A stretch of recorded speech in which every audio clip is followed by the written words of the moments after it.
So we got a couple different things we're going to go through as far as returning to teach and learning for the 2020-2021 school year. But we'll start with the COVID update. David? As we can kind of see from the public comments, we all have a sense of what's been going on recently. We've seen a great increase in the COVID numbers. I believe the case rate compared to last week is up by over 600 for the week prior compared to right now. Just about every age group is up. Age group 5 to 9 remain relatively stable, 10 to 13 relatively stable.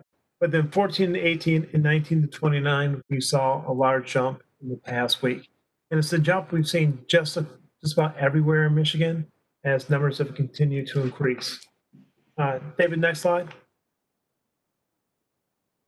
So setting our thresholds, and people have commented about this today as well.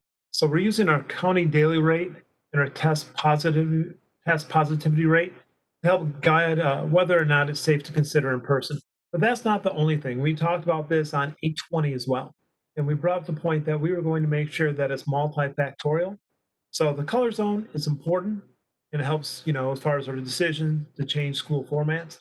However, the things we're also looking at, and this was on the last slide as well, is case trends within our own school district, hospital capacity and trends, our tracing capabilities. We know of more schools returning to in-person learning.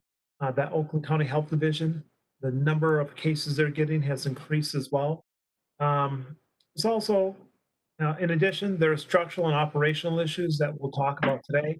So that's ability to distance student desks, congestion in spaces, tracing efficacy.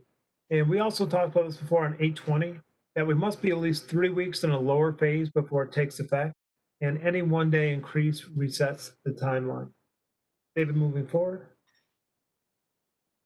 So looking at the most recent data, so the new cases per 100,000 has gone up slightly in the past week, more so in the past 2 weeks. When we sat here on 10/8, for example, in the percent positivity rate, the average was 3.4% for the week, compared to now where we're at 4.8%.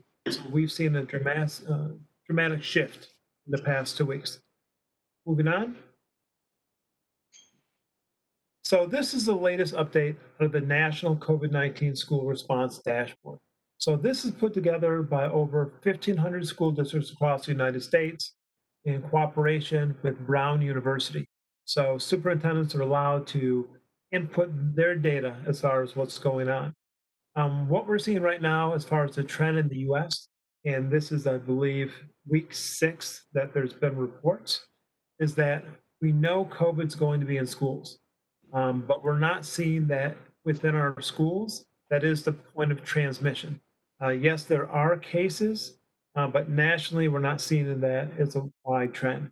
As far as mitigation strategies, you can see at the bottom, whether it's student and staff wearing a mask, the daily at-home screen, students keeping 3 feet of distance, increased ventilation, students stay in their cohorts, one group of, or groups of 25 or less.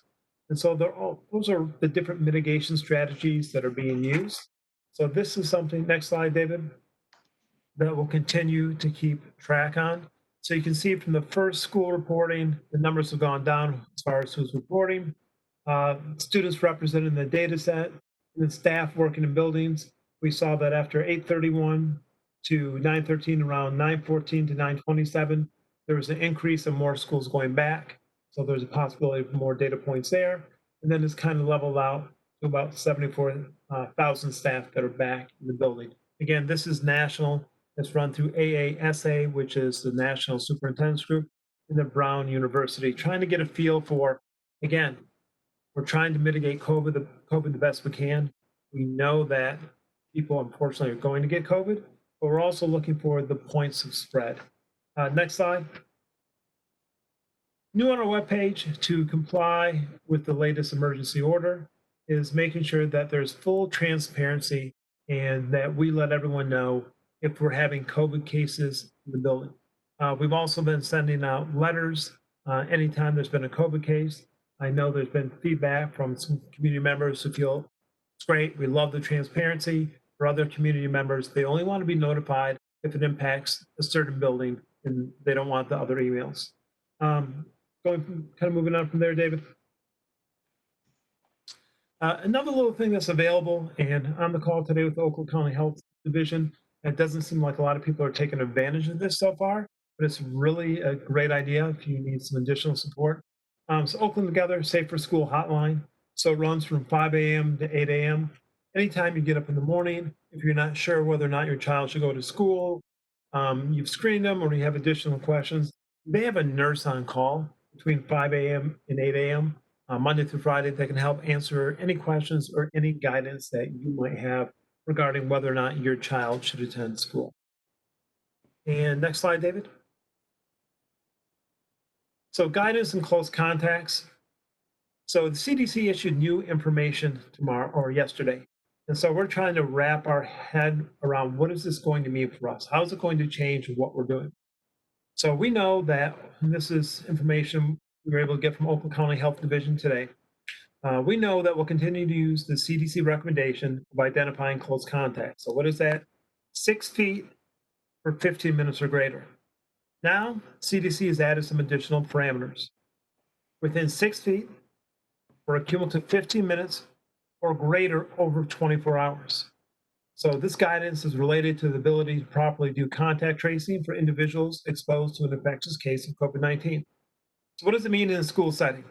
So we're going to continue to encourage our preventative strategies in the event of a positive case to determine close contacts. Oakland County Health Division, using their contact tracers, will use the new guideline in asking within 6 feet for a cumulative 15 minutes or greater over 24 hours.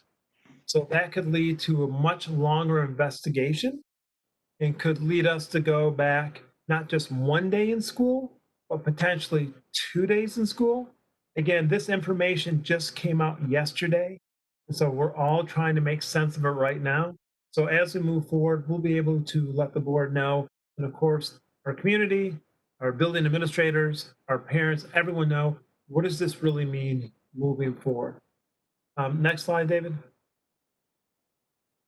All right, thank you, President Colin. That is the latest COVID update.